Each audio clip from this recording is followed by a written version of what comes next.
উত্তরাঞ্চল সহ দেশের বিভিন্ন স্থানে বাড়ছে শিশুদের নিউমোনিয়া ও ডায়রিয়া সহ শীতজনিত রোগ।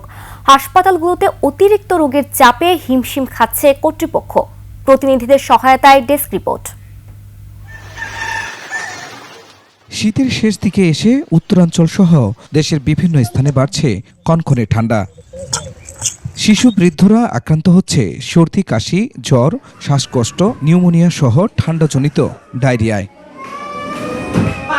খুলনা সিভিল সার্জন অফিস তথ্য বলছে, নভেম্বরে খুলনা শিশু হাসপাতালে ঠান্ডায় আক্রান্ত হয়ে চিকিৎসা নেন 18,081 জন।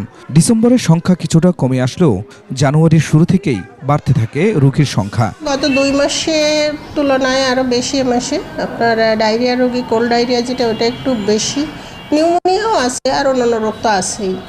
শিশুরা নিউমোনিয়া ও ডায়রিয়া আক্রান্ত হওয়ায় আতঙ্কিত অভিভাবকরা। তবে আতঙ্কিত না হয়ে সচেতনতা বাড়ানোর পরামর্শ চিকিৎসকদের। রাত থেকে বমি করতেছে, এই পর্যন্ত বমি করে মেয়ে ক্লান্ত হয়ে গেছে।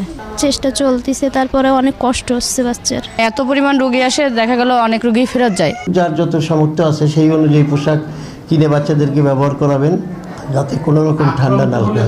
লক্ষ্মীপুরও একই চিত্র। সদর হাসপাতালে শয্যা 100, অথচ এর 3 গুণ রোগীকে দেওয়া হচ্ছে চিকিৎসা সেবা। এর মধ্যে শীতজনিত রোগী 100। প্রতিদিন গড়ে 20 থেকে 25 জন রোগী আসছেন নিউমোনিয়া ও ডায়রিয়া নিয়ে।